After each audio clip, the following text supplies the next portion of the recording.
গোটা পৃথিবী রাজনীতিবিদরা চালায় না, এটা মনে রাখবেন। আমি আমার গোটা পৃথিবী জুড়ে আমার যে আন্ডারস্ট্যান্ডিং আছে, পৃথিবী চালা হচ্ছে ব্যবসায়ীরা, রাজনীতিবিদরা বানায় হচ্ছে কারা। আপনি আমেরিকার ইলেকশন দেখেন, ওদের ইলেকশন তো পৃথিবীর সবচেয়ে মানে আপনার যেদিকে বলা এক্সপেন্সিভ ইলেকশন, ওই ইলেকশনে টাকা পয়সা আসে কোত্থেকে? কেন ইসরায়েলিরা কেন বা ইহুদিরা কেন এখানে এত শক্তিশালী জায়নিস্টরা? কারণ লবিস্ট তারা, টাকা পয়সা তারা দেয়। বারাক ওবামাও তার টাকা ছাড়া কোনোদিন ইলেকশনে আসতে পারবে না, মানে তিনি প্রেসিডেন্ট হতে পারবেন না, তিনি জানেন। বাইডেনও পারবেন না, ডোনাল্ড ট্রাম্পও পারবেন না। অতএব প্রত্যেকে তাদের কাছে ধরা। তা আপনার কাছে ধরা কেন হবে? আপনি তো সেখানে এরকম কোনো মানে প্রেশার গ্রুপ আপনি তৈরি করতে পারেন না, আপনার টাকা নেই। আপনাকে এই জায়গাটি তৈরি করার জন্য আপনাদেরকে আসতে হবে, আপনাদের অর্থের মালিক হওয়া দরকার। ব্যবসা করলে টাকা পয়সা আসে, যারা চাকরি বাকরি করে তাদের তো আর টাকা পয়সা নাই। একটা এক্সাম্পল বলছি আর কি। তো ওরা তো করে কৃষিকাজ, এরা করতো ব্যবসা, এদের টাকা পয়সা মক্কা রেখে গেল, ওরা হচ্ছে কৃষিকাজ, এবং ওদের ওই জায়গা জমিন বা বাড়িঘর এগুলো ভাগ করে দিয়েছে মুসলিমদের মাঝে। এই একটা দরিদ্র জনগোষ্ঠীকে আল্লাহ তাআলা বলছেন ওয়াইদ্দু লাহুম মাসতাতাতুম মিন কুওয়াতি ওয়া মির রিবাতিল খাইল।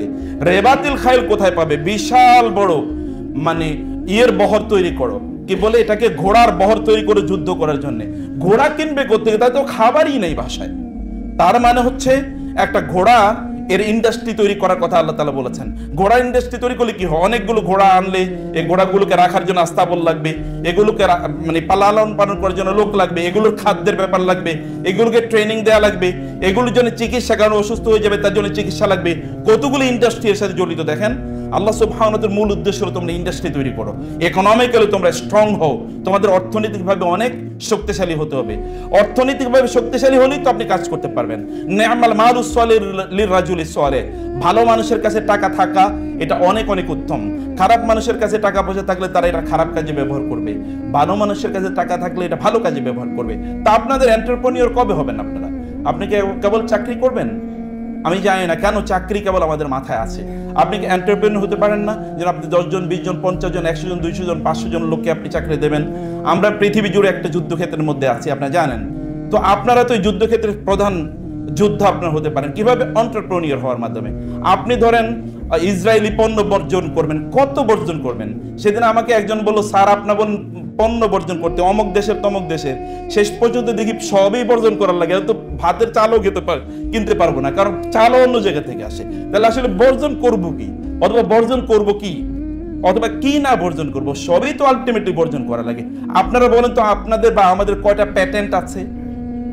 যে এরকম লিভার ব্রাদার্সের মতো একটা প্যাটেন্ট, অথবা ধরেন আপনার স্যামসাং এর মতো, একেবারে ছোটই বললাম, এর চেয়ে আরো বড় বড় আছে, কয়টা প্যাটেন্ট আমাদের আছে যে প্যাটেন্ট দিয়ে আমরা যুদ্ধ করতে পারবো? আমরা কি করতে পেরেছি? আপনারা এইরকম জায়গায় এন্টারপ্রেনিয়রের জায়গায় আপনারা চলে আসেন, সেই জায়গাগুলোতে এটা একটা যুদ্ধক্ষেত্র বলছি। আপনি আসলে কি এগিয়ে যাচ্ছেন? মান ইস্তাওয়া ইয়াউমাহু ফাহুয়া মাকবুনুন, যার দুদিন সমান যায় সে ব্যক্তি তো মাকবুন। হাদিসটির মধ্যে সনদগত দুর্বলতা আছে, কিন্তু বক্তব্য সত্য। যার দুটো দিন সমান যায় সে তো সত্যিকার অর্থে মাকবুন, সে তো সত্যিকার অর্থে প্রতারিত, সে পরাজিত, সে পর্যুদস্ত, সে পিছিয়ে পড়েছে। আমরা কি আসলে এগিয়ে যাচ্ছি কিনা? আপনি কি ইঞ্চি ইঞ্চি করে আপনার নিজকে মেপেছেন? জ্ঞানের ক্ষেত্রে আপনি কতটুকু এগিয়ে যাচ্ছেন? 2 নম্বর বিষয় হচ্ছে যে আমরা আসলে কেন জ্ঞান অর্জন করছি? What is the purpose of your knowledge, বা what is the purpose of your education? আপনি কেন জ্ঞান অর্জন করছেন? নিশ্চয়ই চাকরি করার জন্য। আর চাকরি শব্দটা সার্ভেন্ট, সার্ভিস, তো আপনি তো সার্ভেন্টই হচ্ছেন। কেউ বাসায় কাজ করে, কেউ বাসার বাইরে কাজ করে। সেদিন একজন গল্পের ছলে আমার কাছে কয়েকজন স্ক্রিনশট পাঠালো।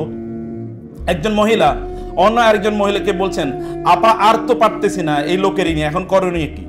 তো ওই মহিলা যার অপর প্রান্তে তিনি একজন হিজাবি সিস্টার এবং খুব দিনী বোন তাকে বলছে, তোমাকে তো অনেক আগে বলছি এই লোকের তালাক দিয়ে দাও।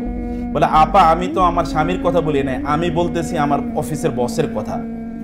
বলছে, হ্যাঁ একটা চাকরি তো, কষ্ট করে চাকরিটা রাখো, যদি চাকরি পাওয়া তো খুবই কষ্টের, কষ্ট করে চাকরিটা রাখো। আগে স্বামীরে বলছে তালাক দিয়ে দেওয়ার জন্য, কিন্তু বসের চাকরিটা রাখার জন্য বলেছে। আরেকজন তার মানে বোনকে, মানে দিনী বোনকে জিজ্ঞেস করেছে, আপু আমি তো আর পারতেছি না, আমার করণীয় কি? আমি আর এই জীবন সহ্য করতে পারছি না। বলে, তোমাকে বহু আগে বলছি তালাক দিয়ে দাও। বলে, আপা আপনার কথা শুনি তো তালাক দিয়ে দিয়েছি, এখন তো আমি প্রতিদিন 12-13 ঘন্টা 14 ঘন্টা আমি কাজ করতেছি, কিন্তু তাতে তো আমার সংসার চলতেছে না, করণীয় কি? আপনার কথা শুনে তো আগেই তালাক দিয়ে দিয়েছি। তো এরকম একটা জায়গায় আমরা আসলে আছি, যেটা একটা ভয়াবহ একটা বিপর্যয়ের মধ্যে আমরা যাচ্ছি। সত্যিকার অর্থে আমাদের নলেজের জায়গা, যেটা আমরা বলছি নলেজের জায়গা, ডিপার নলেজের জায়গা, ইন্টেলেকচুয়াল জায়গায় আমরা কখনো আমাদের নিজেকে নিয়ে যেতে পারি না। 2 নম্বরে আমরা বলেছিলাম যে আমরা তো আসলে সার্ভেন্ট হতে চাই, কিন্তু আপনারা কি এন্টারপ্রেনিউর হয়েছেন বা হওয়ার কখনো চিন্তা করেছেন? কোরআনে যে আয়াতটি কথা আমি বলেছি, আপনার বাসায় যাবেন, আমি জানি না আয়াতটি কখনো আপনারা, আমি যেভাবে চিন্তা করেছি এভাবে আপনারা কখনো চিন্তা করেছেন? কেন চিন্তা করার কথা না, কারণ প্রত্যেকের একটা নিজস্ব তাদাব্বুর থাকে। সূরাতুল আনফালে 60তম আয়াত আমি বলবো, আপনার বাসায় গিয়ে পড়বেন। আল্লাহ সুবহানাহু ওয়া তাআলা সাহাবায়ে কেরামদেরকে বললেন, ওয়া আইদ্দু লাহুম মাসতাতা'তুম মিন কুওয়াতিন ওয়া মির রিবাতিল খাইল তুরহিবুনা বিহি আদুওয়াল্লাহি ওয়া আদুওয়াকুম। দেখুন আল্লাহ সুবহানাহু ওয়া তাআলা বললেন এমন সাহাবীদেরকে যারা মক্কা থেকে মদিনা হিজরত করে গিয়েছে, কোনো টাকা পয়সা নিয়ে যেতে পারে নাই। মদিনার সাহাবীরা তো এমনি তারা কৃষক, অতএব তাদের বাণিজ্য নাই। মক্কার লোকদের বাণিজ্য আছে, তাদের টাকা পয়সা আছে। ব্যবসা না করলে তো টাকা পয়সা পাওয়া যাবে না। যেমন বাদশার ভাইয়ের ধরেন 1000 কোটি টাকা আছে। এখন আমাদের পড়াশোনা হয়তো বা বাদশার ভাইয়ের চেয়ে একটু বেশি, ধরেন অথবা প্রফেসর আমাদের জুবায়ের এহসানের পয়সা হয়তো বা আমার চেয়ে বেশি, কিন্তু জুবায়ের এহসানের হয়তো বা ওই যে যেটাকে বাংলাদেশে বলে নুন আনতে পান্তা পুরায়, কিন্তু হয়তো বা আমাদের বাসার বের কয়েক হাজার কোটি টাকা ব্যাংকে পড়ে আছে। ব্যবসা করলে টাকা পয়সা আসে, যারা চাকরি বাকরি করে তাদের তো আর টাকা পয়সা নাই। একটা এক্সাম্পল বলছি আর কি। তা আপনাদের এন্টারপ্রেনিউর কবে হবেন আপনারা? আপনি কি কেবল চাকরি করবেন? আমি জানি না কেন চাকরি কেবল আমাদের মাথায় আছে। 3 নম্বরের যে বিষয়টি, তাহলে আসলে আমাদের আখলাক আছে কিনা।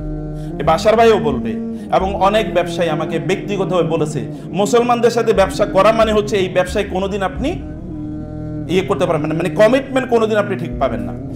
যদি ধরেন আপনি কোনোভাবে ইরানের সাথে ব্যবসা করেন, সৌদি আরবের সাথে ব্যবসা করেন, অথবা আরব দেশের সাথে ব্যবসা করেন, তাইলে আপনার পণ্য আগামীকাল দেওয়ার কথা, হয়তো বা 6 মাস পরে বলবে আচ্ছা ঠিক আছে পাঠাচ্ছি।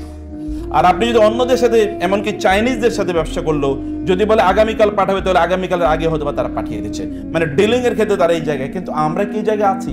চরিত্র বলতে আমাদের কি আছে বলেন তো? চরিত্র বলতে একটা মুখ ছাড়ার কোনো কিছুই নাই আমাদের। অতএব চরিত্র, আপনি একটা স্ট্রং চরিত্র মেনটেন করেন না। রাসূলুল্লাহ সাল্লাল্লাহু আলাইহি ওয়াসাল্লাম নবী হওয়ার আগে তো তিনি as-সাদিক এবং আল-আমিন ছিলেন। আপনার বৈশিষ্ট্য কি? মানে আপনাকে কিভাবে আইডেন্টিফাই করা যাবে এই লোকটা এরকম? আপনার আইডেন্টিফিকেশন একটা জায়গাটা স্ট্রেংথের কথা বললেন তো, কিমাতুল মারই মা ইউহসিন, ব্যক্তির যাই থাকে একটা যোগ্যতা যদি থাকে যেটা খুব এক্সট্রা অর্ডিনারিলি, এটি তাকে মর্যাদাবান করে দেবে।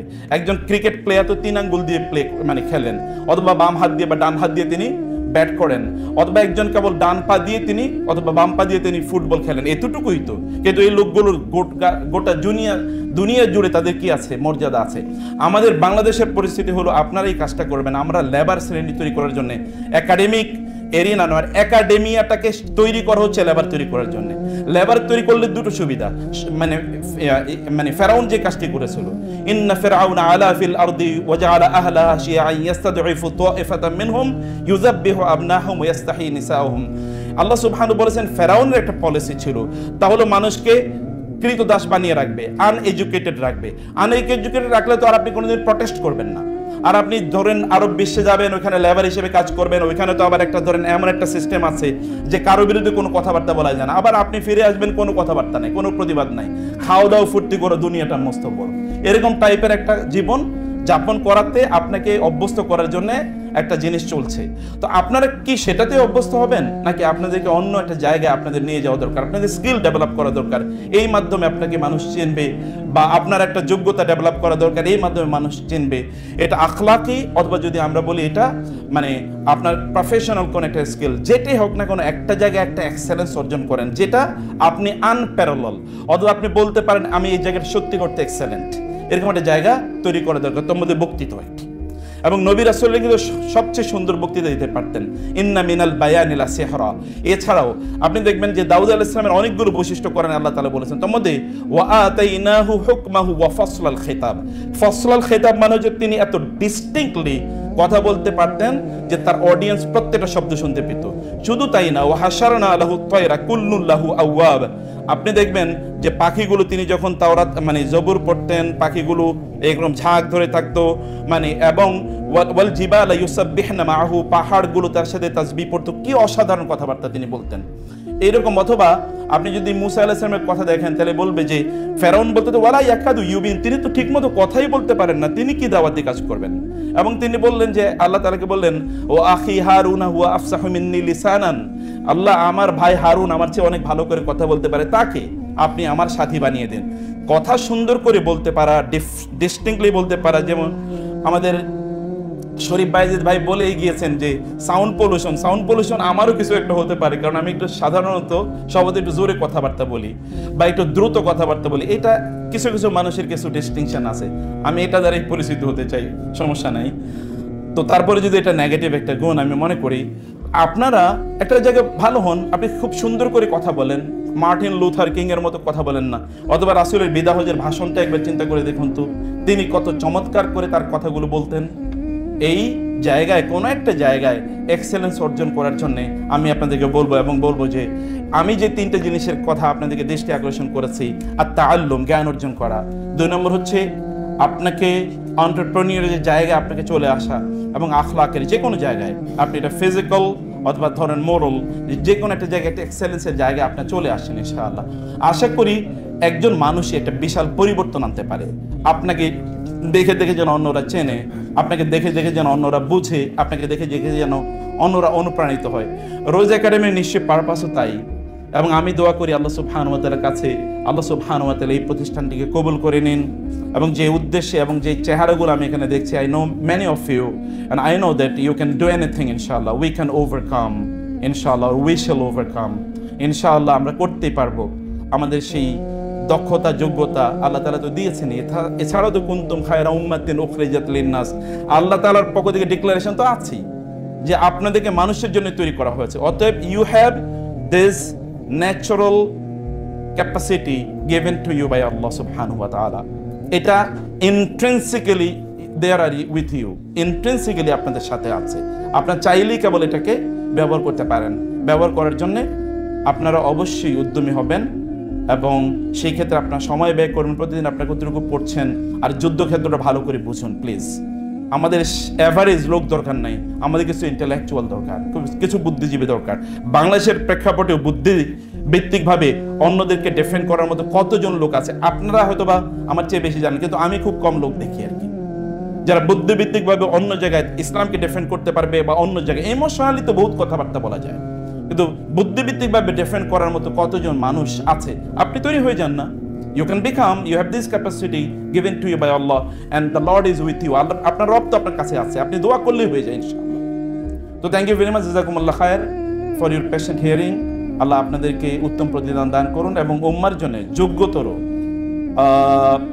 সিটিজেন হিসেবে, সদস্য হিসেবে, সম্পদ হিসেবে আল্লাহ তাআলা কবুল করে নিন। আল্লাহুম্মা আমিন। ওয়াসসালামু আলাইকুম ওয়া রাহমাতুল্লাহি ওয়া বারাকাতুহু।